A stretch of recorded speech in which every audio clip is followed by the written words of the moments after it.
ಅಖಂಡ ಭಾರತ ವಾಹಿನಿಯ ಮತ್ತೊಂದು ವಿಡಿಯೋಗೆ ಸ್ವಾಗತ. ಕರಾವಳಿ ಕಾರಣಿಕದ ಕ್ಷೇತ್ರ. ಇಲ್ಲಿನ ಜನರು ದೇವರಿಗಿಂತಲೂ ದೈವಾರಾಧನೆಗೆ ಹೆಚ್ಚಿನ ಮಹತ್ವವನ್ನು ನೀಡುತ್ತಾರೆ. ಅದರಲ್ಲೂ ಕಲ್ಲುರ್ಟಿ ಹಾಗೂ ಕಲ್ಕುಡ ದೈವಗಳ ಸ್ಟೋರಿಯನ್ನ ನೀವು ಒಮ್ಮೆ ಕೇಳಲೇಬೇಕು. ಕಲ್ಲುರ್ಟಿಯನ್ನ ಕಾಳಮ್ಮ ಅಂತಾನೂ ಕರೆಯುತ್ತಾರೆ. ಕಲ್ಲುರ್ಟಿ ದೈವದ ಸೋದರನೇ ಬೀರು ಕಲ್ಕುಡ. ಕಾರ್ಕಳವನ್ನ ಆಳುತ್ತಿದ್ದ ರಾಜ ಬೈರ ಎಂಬ ಅರಸು ಶಿಲ್ಪಿಯಾಗಿದ್ದ ಬೀರು ಕಲ್ಕುಡನ ಬಳಿ ಗೋಮಟೇಶ್ವರ ಸ್ವಾಮಿಯ ಮೂರ್ತಿ ನಿರ್ಮಾಣ ಮಾಡುವಂತೆ ಸೂಚಿಸಿದ್ದ. ಬೀರು ಕಲ್ಕುಡ ಗೋಮಟೇಶ್ವರನ ನಿರ್ಮಾಣ ಮಾಡಿದ ನಂತರದಲ್ಲಿ ರಾಜ ಮುಂದೆ ಎಲ್ಲಿಯೂ ಇಂತಹ ಭವ್ಯ ಮೂರ್ತಿಯನ್ನು ನಿರ್ಮಾಣ ಮಾಡಲೇಬಾರದು ಅನ್ನೋ ಕಾರಣಕ್ಕೆ ಶಿಲ್ಪಿ ಬೀರು ಕಲ್ಕುಡನ ಕೈಕಾಲುಗಳನ್ನು ಕತ್ತರಿಸಿ ಹಾಕಿದ್ದ.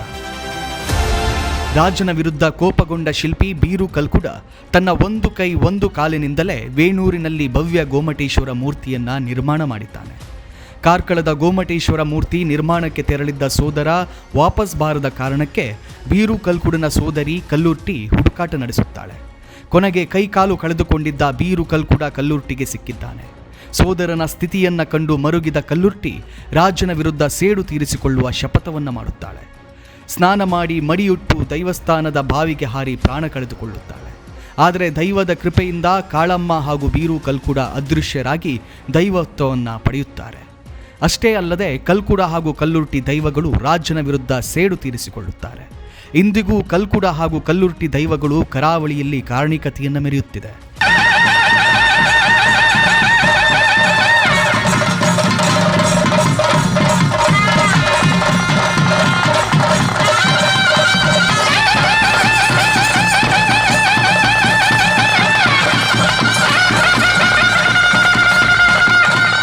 ನಾವಿಂದು ಹೇಳ ಹೊರಟಿರುವ ಸ್ಟೋರಿಗೂ ಕಲ್ಕುಡ ಮತ್ತು ಕಲ್ಲುರ್ಟಿ ದೈವಗಳ ಸ್ಟೋರಿಗೂ ಸಾಮ್ಯತೆ ಇದೆ. ಕಾರ್ಕಳದಲ್ಲಿ ಕಲ್ಕುಡ ಕಲ್ಲುರ್ಟಿಯರು ದೈವತ್ವ ಪಡೆದು ಅದೆಷ್ಟೋ ವರ್ಷಗಳೇ ಗತಿಸಿ ಹೋಗಿವೆ. ಅಂದು ಬಾಹುಬಲಿಯ ವಿಚಾರದಲ್ಲಿ ಶಿಲ್ಪಿ ಕಲ್ಕುಡನಿಗೆ ಅನ್ಯಾಯವಾಗಿತ್ತು. ಆದರೆ ಇಂದು ಪರಶುರಾಮನ ವಿಚಾರದಲ್ಲಿ ಶಿಲ್ಪಿ ಕೃಷ್ಣನಾಯಕ್ಗೆ ಅನ್ಯಾಯವಾಗಿದೆ. ಅಷ್ಟೇ ಅಲ್ಲ, ಮೊನ್ನೆ ಕಾರ್ಕಳದ ನ್ಯಾಯಾಲಯದಲ್ಲಿಯೂ ಕೃಷ್ಣನಾಯ್ಕ್ ಪರ ವಕೀಲರು ಕೂಡ ನ್ಯಾಯಾಧೀಶರಿಗೆ ಕಲ್ಲುರ್ಟಿ ಕಲ್ಕುಡನ ಸ್ಟೋರಿಯನ್ನ ಹೇಳಿದರು. ಪರಶುರಾಮ ಮೂರ್ತಿಯ ವಿಚಾರದಲ್ಲಿ ಶಿಲ್ಪಿ ಕೃಷ್ಣನಾಯ್ಕ್ ಅವರಿಗೆ ಅನ್ಯಾಯವಾಗಿದೆ, ಅವರಿಗೆ ನ್ಯಾಯ ಕೊಡಿ ಅಂತ ನ್ಯಾಯಾಧೀಶರ ಮುಂದೆ ಪರಿಪರಿಯಾಗಿ ಕೇಳಿಕೊಂಡಿದ್ರು. ಅಂದು ಗೋಮಟೇಶ್ವರನ ಮೂರ್ತಿ ನಿರ್ಮಾಣ ಮಾಡಿದ್ದ ಶಿಲ್ಪಿ ಬೀರು ಕಲ್ಕುಡ ಯಾವುದೇ ತಪ್ಪು ಮಾಡದೇ ಇದ್ದರೂ ಕೂಡ ಕೈಕಾಲುಗಳನ್ನು ಕತ್ತರಿಸಲಾಗಿತ್ತು. ನಂತರ ಪ್ರಾಣವನ್ನೇ ಕಳೆದುಕೊಂಡಿದ್ದ ಇತಿಹಾಸ. ಇಂದು ಶಿಲ್ಪಿ ಕೃಷ್ಣನಾಯ್ಕ್ ಪರಶುರಾಮ ಮೂರ್ತಿ ನಿರ್ಮಿಸಿದ ತಪ್ಪಿಗೆ ಜೈಲು ಸೇರಿದ್ದಾರೆ. ಎಂತಹ ವಿಪರ್ಯಾಸ ಅಲ್ವಾ?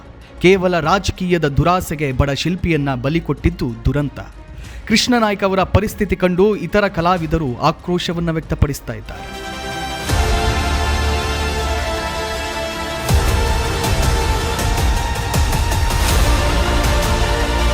ಕರಾವಳಿಯಲ್ಲಿ ಪರಶುರಾಮನ ಮೂರ್ತಿ ಮಾಡಲು ಅವಕಾಶ ಸಿಕ್ಕಿದ್ದು ನನ್ನ ಸೌಭಾಗ್ಯ ಅಂತ ಭಾವಿಸಿಕೊಂಡಿದ್ದೇನೆ. ಇದೇ ಕಾರಣದಿಂದಲೇ ಒಂದಿಂಚು ಲೋಪ ಬಾರದಂತೆ ಪ್ರಾಮಾಣಿಕವಾಗಿ ಪರಶುರಾಮನ ಮೂರ್ತಿಯನ್ನ ನಿರ್ಮಾಣ ಮಾಡಿದ್ದೇನೆ ಎಂದು ಅಂದೊಂದು ದಿನ ಶಿಲ್ಪಿ ಕೃಷ್ಣನಾಯ್ಕ್ ಹೇಳಿಕೊಂಡಿದ್ರು. ತನ್ನ ಮಾತಿನಂತೆಯೇ ಕೃಷ್ಣನಾಯ್ಕ್ ಕೂಡ ಓರ್ವ ಪ್ರಾಮಾಣಿಕ ಕಲಾವಿದ ಅನ್ನೋದರಲ್ಲಿ ಯಾವುದೇ ಅನುಮಾನವೂ ಇಲ್ಲ. ಆದರೆ ಮುನಿಯಾಲಿನ ರಾಜಕೀಯದ ದುರಾಸೆಗೆ ಕಲಾವಿದ ಕೈಯನ್ನೇ ಕಟ್ಟಿ ಹಾಕಿದ್ದಾರೆ. ದುರಂತವೆಂದರೆ ಪರಶುರಾಮನ ಮೂರ್ತಿ ಇದೀಗ ಬಡ ಶಿಲ್ಪಿ ಕೃಷ್ಣನಾಯ್ಕ್ಗೆ ಸಂಕಷ್ಟವನ್ನು ತಂದಿಟ್ಟಿದೆ.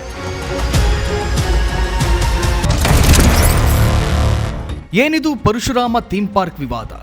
ಅಂದು ಬೀರು ಕಲ್ಕುಡನಿಗೆ ಆಗಿರುವ ಸ್ಥಿತಿ ಇಂದು ಶಿಲ್ಪಿ ಕೃಷ್ಣನಾಯ್ಕ್ ಅವರಿಗೆ ಆಗಿರುವುದು ಸುಳ್ಳಲ್ಲ. ಹಲವು ದಶಕಗಳಿಂದಲೂ ತನ್ನ ಕಲೆಯಿಂದಲೇ ದೇಶ ವಿದೇಶಗಳಲ್ಲಿ ಪ್ರಖ್ಯಾತಿ ಗಳಿಸಿಕೊಂಡಿದ್ದವರು ಶಿಲ್ಪಿ ಕೃಷ್ಣನಾಯ್ಕ್. ಕರಾವಳಿಯ ಈ ಕಲೆಗಾರನಿಗೆ ಸಾಧನೆಗೆ ಅದೆಷ್ಟೋ ಪ್ರಶಸ್ತಿಗಳು ಇವರಿಗೆ ಮುಡಿಗೇರಿದೆ. ತುಮಕೂರಿನ ಸಿದ್ಧಗಂಗಾ ಮಠದಲ್ಲಿ ನಿರ್ಮಾಣಗೊಂಡಿರುವ ಸಿದ್ಧಗಂಗಾ ಸ್ವಾಮೀಜಿ ಅವರ ಶಿಲ್ಪಕ್ಕೆ ಮಾರು ಹೋಗದವರೇ ಇಲ್ಲ. ಅಷ್ಟೇ ಯಾಕೆ, ಕರ್ನಾಟಕ ಸರ್ಕಾರವೇ ಹಲವು ಮೂರ್ತಿಗಳನ್ನು ಕೃಷ್ಣನಾಯ್ಕ್ ಅವರ ಕೈಯಲ್ಲಿ ನಿರ್ಮಿಸಿ ಶಾಬಾಸ್ಗಿರಿಯನ್ನು ನೀಡಿತ್ತು. ಇದೇ ಕಾರಣದಿಂದಲೇ ಉಡುಪಿಯ ನಿರ್ಮಿತಿ ಕೇಂದ್ರ ಪರಶುರಾಮನ ಮೂರ್ತಿ ನಿರ್ಮಾಣದ ಜವಾಬ್ದಾರಿಯನ್ನು ಕೃಷ್ಣನಾಯ್ಕ್ ಅವರ ಹೆಗಲಿಗೆ ಹಾಕಿತ್ತು. ತನಗೆ ವಹಿಸಿದ್ದ ಜವಾಬ್ದಾರಿಯನ್ನು ಒಂದಿಂಚು ಲೋಪ ಬಾರದಂತೆ ಕಂಚಿನ ಪರಶುರಾಮನ ಮೂರ್ತಿಯನ್ನು ನಿರ್ಮಾಣ ಮಾಡಿದ್ದರು ಶಿಲ್ಪಿ ಕೃಷ್ಣನಾಯ್ಕ್. 80% ಕಾಪರ್, 20% ಜಿಂಕ್ ಬಳಸಿ ಸುಂದರ ಪರಶುರಾಮನ ಮೂರ್ತಿ ನಿರ್ಮಾಣಗೊಂಡಿತ್ತು.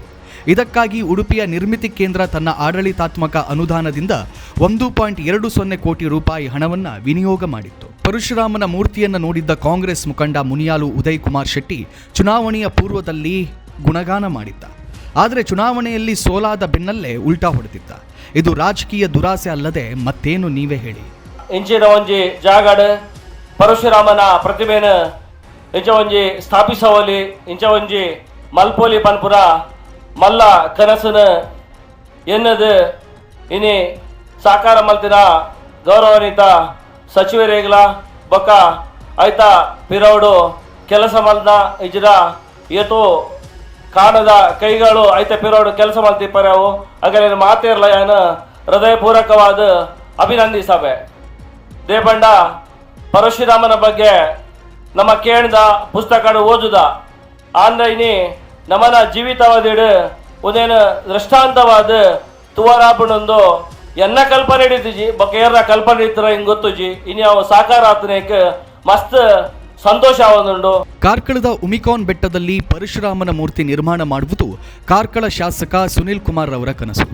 ಇದೇ ಕಾರಣದಿಂದಲೇ ಕನ್ನಡ ಮತ್ತು ಸಂಸ್ಕೃತಿ ಇಲಾಖೆ, ಪ್ರವಾಸೋದ್ಯಮ ಇಲಾಖೆ, ವಿವಿಧ ಇಲಾಖೆಗಳಿಂದ ಸುಮಾರು 14 ಕೋಟಿ ರೂಪಾಯಿ ವೆಚ್ಚದಲ್ಲಿ ಪರಶುರಾಮನ ಥೀಮ್ ಪಾರ್ಕ್ ನಿರ್ಮಾಣಗೊಂಡಿತ್ತು.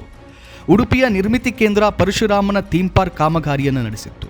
ಉಡುಪಿಯ ಜಿಲ್ಲಾಡಳಿತ, ಲೋಕೋಪಯೋಗಿ ಇಲಾಖೆಯ ಅಧಿಕಾರಿಗಳ ನೇತೃತ್ವದಲ್ಲಿಯೇ ಪರಶುರಾಮ ಥೀಮ್ ಪಾರ್ಕ್ ನಿರ್ಮಾಣಗೊಂಡಿದೆ.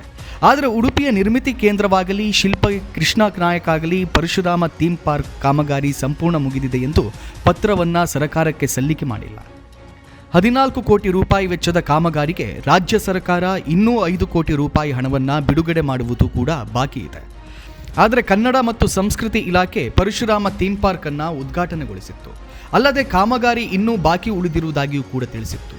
ಉದ್ಘಾಟನೆಯ ನಂತರ ಉಡುಪಿ ಜಿಲ್ಲಾಡಳಿತದ ಸೂಚನೆಯ ಮೇರೆಗೆ ಪರಶುರಾಮನ ಕಂಚಿನ ಮೂರ್ತಿಯನ್ನ ತಾಂತ್ರಿಕ ಕಾರಣದಿಂದಲೇ ಮರು ನಿರ್ಮಾಣಕ್ಕೆ ಮುಂದಾಗಿರುವುದು ಇದೀಗ ವಿವಾದಕ್ಕೆ ಕಾರಣವಾಗಿದೆ. ಕಾಂಗ್ರೆಸ್ ಮುಖಂಡ ಮುನಿಯಾಲು ಉದಯ್ ಕುಮಾರ್ ತನಗೆ ಕಿರುಕುಳ ಕೊಟ್ಟಿದ್ದಾರೆ, ಅಲ್ಲದೆ ಹಣ ಆಮಿಷ ಒಡ್ಡಿದ್ದಾರೆ ಅಂತ ಶಿಲ್ಪಿ ಕೃಷ್ಣ ನಾಯ್ಕ್ ಮಾಧ್ಯಮಗಳ ಮುಂದೆ ಆರೋಪಿಸಿದ್ರು. ಅಷ್ಟೇ ಅಲ್ಲ, ಇಂದಿಗೂ ಕಿರುಕುಳ ಮುಂದುವರಿದಿದೆ ಅಂತೆ. ಈ ತರ ಮಾಡಿದ್ರೆ ಯಾರಾದ್ರೂ ಕಲಾವಿದ ಕರ್ನಾಟಕ ಕೆಲಸ ಮಾಡಕ್ಕೆ ಸಾಧ್ಯನಾ ಸರ್? ಅವ್ನ ಮನೆಗೆ ಅಂತ ಮಾಡಲ್ಲ. ಇವತ್ತು ನನಗೆ ಅರೇಂಜ್ಮೆಂಟ್ ಮಾಡೋದು ಅಂದ್ರೆ ಅವನು ರೋಡಲ್ಲಿ ನಿಂತ್ಕೊ ಬೈತಾನೆ. ಯಾರು? ಉದಯ ಮನೇಲಿ ಸೆಟ್ಟಿ ಸರ್. ಉದಯ ಮನೇಲಿ ಸೆಟ್ರವ್ರಿಗೆ ಏನು ಕೆಲಸ ಇದೆ? ಅವ್ರಿಗೆ ಏನು ಕೆಲಸ ಇದೆ? ಇಲ್ಲೇ ನನ್ನ ಸ್ಟುಡಿಯೋ ಬಂದು ನನಗೆ ಬೈಯೋದು, ನನಗೆ ಹರಾಜ್ಮೆಂಟ್ ಮಾಡೋದು, ನನಗೆ ಒಂದು ಹೊಡೆಯೋ ರೀತಿಲೇ ಇದ್ದಾರೆ ಅವರು. ಅದು ಗೊತ್ತಿಲ್ಲ ಅವ್ರಿಗೆ ನಾನು ಸುಳ್ಳು ಹೇಳ್ಬೇಕಂತ ನಾನು ಏನು ಸುಳ್ಳು ಹೇಳ್ಬೇಕು? ಸುಳ್ಳು ಅಂತ ಹೇಳಿದ್ರೆ ಈಗ ಮೆಟೀರಿಯಲ್ ನನಗೆ ಕಂಚಿನ ಮಾಡ್ತಾ ಇದ್ದೀವಿ, ಕಂಚಲ್ಲಿದೆ, ಅದು ಕಂಚು ಮೆಟೀರಿಯಲ್ ಅಲ್ಲ ಅಂತ ಹೇಳ್ಬೇಕು. ಅದು ಏನದು? ಇದು ಅರ್ಥ ಏನ ತರಿಸ್ತಾ ಇದೆ? ಕೃಷ್ಣ ನಾಯ್ಕ್ ತನ್ನ ಆಪ್ತರ ಬಳಿಯಲ್ಲಿ ಈ ವಿಚಾರವನ್ನ ಹೇಳಿಕೊಂಡಿದ್ದಾರೆ. ಶಿಲ್ಪಿಯಾಗಿದ್ದು ತನ್ನ ಮೇಲೆ ಕಳಂಕ ಬಂತಲ್ಲ ಅನ್ನೋ ಕಾರಣಕ್ಕೆ ಆತ್ಮಹತ್ಯೆಗೂ ಯೋಚಿಸಿದ್ದರು ಅನ್ನೋ ಮಾತು ಕೇಳಿ ಬರ್ತಾ ಇದೆ. ಕಾರ್ಕಳ ವಿಧಾನಸಭಾ ಚುನಾವಣೆಯ ಸೋಲಿನ ಬೆನ್ನಲ್ಲೇ ವಿಷಕಿತ್ತ ಹಾವಿನಂತಾಗಿರುವ ಮುನಿಯಾಲು ತನ್ನ ರಾಜಕೀಯ ಆಟಕ್ಕೆ ಶಿಲ್ಪಿ ಕೃಷ್ಣ ನಾಯ್ಕ್ ಅವರನ್ನ ಟಾರ್ಗೆಟ್ ಮಾಡಿದ್ದಾರೆಂಬ ಆರೋಪವಿದೆ. ಪೊಲೀಸರಿಗೆ ಒತ್ತಡ ಹೇರಿದ್ರ ಮುನಿಯಾಲು.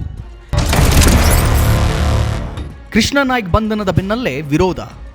ಪರಶುರಾಮ ಥೀಮ್ ಪಾರ್ಕ್ನಲ್ಲಿ ನಿರ್ಮಾಣಗೊಂಡಿರುವ ಮೂರ್ತಿ ರಚನೆಯ ವಿಚಾರದಲ್ಲಿ ಯಾರೂ ಕೂಡ ಚಕಾರ ಎತ್ತಿಲ್ಲ. ರಾಜ್ಯ ಸರ್ಕಾರವಾಗಲಿ, ಜಿಲ್ಲಾಡಳಿತವಾಗಲಿ, ಲೋಕೋಪಯೋಗಿ ಇಲಾಖೆಯಾಗಲಿ, ಉಡುಪಿಯ ನಿರ್ಮಿತಿ ಕೇಂದ್ರವೇ ಆಗಲಿ, ಅಷ್ಟೇ ಯಾಕೆ NITK ತಜ್ಞರು ಕೂಡ ಕಾಮಗಾರಿ ಕಳಪೆಯಾಗಿದೆ ಎಂದು ಹೇಳಿಲ್ಲ. ಆದರೆ ಖಾಸಗಿ ವ್ಯಕ್ತಿ ಕೃಷ್ಣ ಶೆಟ್ಟಿ ಹಾಗೂ ಮುನಿಯಾಲು ಉದಯ್ ಕುಮಾರ್ ಶೆಟ್ಟಿ ಮಾತ್ರ ಕಳಪೆ ಎನ್ನುತ್ತಿದ್ದಾರೆ.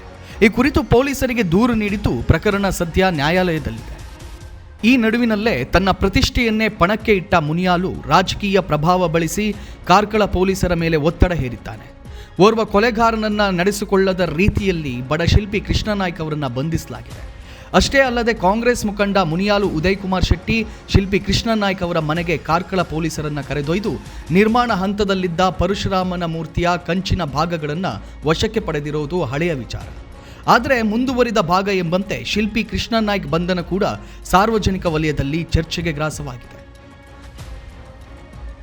ಬಡ ಶಿಲ್ಪಿಯೋರ್ವನ ಬಂಧಿಸಿದ್ದೇ ದೊಡ್ಡ ಸಾಧನೆ ಅಂತ ಕೊಚ್ಚಿಕೊಳ್ಳುತ್ತಿರುವ ಕಾಂಗ್ರೆಸ್ ಮುಖಂಡ ಮುನಿಯಾಲು ಉದಯ್ ಕುಮಾರ್ ಶೆಟ್ಟಿ ವಿರುದ್ಧ ಹಲವು ಆರೋಪ ಕೇಳಿಬರುತ್ತಿದೆ. ರಾಜಕೀಯ ಪ್ರಭಾವ ಬಳಸಿ ಅವ್ಯಾಹತವಾಗಿ ಕ್ರಷರ್ ನಡೆಸುತ್ತಿದ್ದು, ಫಿಶ್ ಮಿಲ್ ಮಾಲಕ ಮೀನಿನ ತ್ಯಾಜ್ಯವನ್ನ ನದಿಗೆ ಬಿಡುತ್ತಿದ್ದಾನೆ. ಈ ಮೂಲಕ ಪರಿಸರ ಮಾಲಿನ್ಯವನ್ನ ಉಂಟು ಮಾಡುತ್ತಿದ್ದಾನೆ. ಅಷ್ಟೇ ಅಲ್ಲದೆ ಗುತ್ತಿಗೆದಾರನಾಗಿರುವ ಮುನಿಯಾಲು ನಡೆಸಿರುವ ಕಾಮಗಾರಿಗಳಲ್ಲಿಯೂ ಕಳಪೆ ನಡೆದಿದೆ ಎಂಬ ಆರೋಪವಿದೆ. ತಾನೇ ಭ್ರಷ್ಟನಾಗಿದ್ದು ಪ್ರಾಮಾಣಿಕ ಬಡ ವ್ಯಕ್ತಿಯ ಮೇಲೆ ದೌರ್ಜನ್ಯ ಎಸಗುತ್ತಿರುವುದು ಎಷ್ಟು ಸರಿ ಅನ್ನೋ ಪ್ರಶ್ನೆ ಎದ್ದಿದೆ. ಇನ್ನು ಮುನಿಯಾಲು ಉದಯ್ ಕುಮಾರ್ ಶೆಟ್ಟಿ ಇಷ್ಟೆಲ್ಲ ಹೋರಾಟ ನಡೆಸುತ್ತಿರೋದು ಪರಶುರಾಮನ ಮೇಲಿನ ಪ್ರೀತಿಯಿಂದಲ್ಲ, ಬದಲಾಗಿ ಕಾರ್ಕಳದಲ್ಲಿ ಅಸ್ತಿತ್ವ ಪಡೆಯಬೇಕೆಂಬ ಆಸೆ ಅಂತ ಜನರು ಮಾತಾಡಿಕೊಳ್ತಾ ಇದ್ದಾರೆ. ಏನೇ ಆಗಲಿ ಬಡ ಶಿಲ್ಪಿಗೆ ನ್ಯಾಯ ದೊರಕಬೇಕಾಗಿದೆ. ತಾನೊಬ್ಬ ಪ್ರಾಮಾಣಿಕನಂತೆ ಪೋಸ್ ಕೊಟ್ಟಿರುವ ಭ್ರಷ್ಟ ಗುತ್ತಿಗೆದಾರ ಮುನಿಯಾಲು ನಡೆಸಿರುವ ಅಕ್ರಮ, ನಕಲಿ ಕಾಮಗಾರಿ, ಭ್ರಷ್ಟಾಚಾರದ ಇಂಚಿಂಚು ಮಾಹಿತಿಯನ್ನ ನಿಮ್ಮ ಮುಂದೆ ಇಡಲಿದ್ದೇವೆ. ನಾವು ಎಂದಿಗೂ ನ್ಯಾಯದ ಪರ. ಅಖಂಡ ಭಾರತ ವಾಹಿನಿಯನ್ನ ನೀವಿನ್ನೂ ಸಬ್ಸ್ಕ್ರೈಬ್ ಮಾಡಿಲ್ಲ ಅಂದರೆ ಕೂಡಲೇ ಸಬ್ಸ್ಕ್ರೈಬ್ ಮಾಡಿ. ಹಿಂದುತ್ವ, ಹಿಂದೂ ಧರ್ಮದ ರಕ್ಷಣೆಗಾಗಿ ವಿಡಿಯೋವನ್ನು ಇತರರಿಗೂ ಶೇರ್ ಮಾಡಿ. ಅಖಂಡ ಭಾರತ, ಸನಾತನ ಯುಗಾರಂಭ.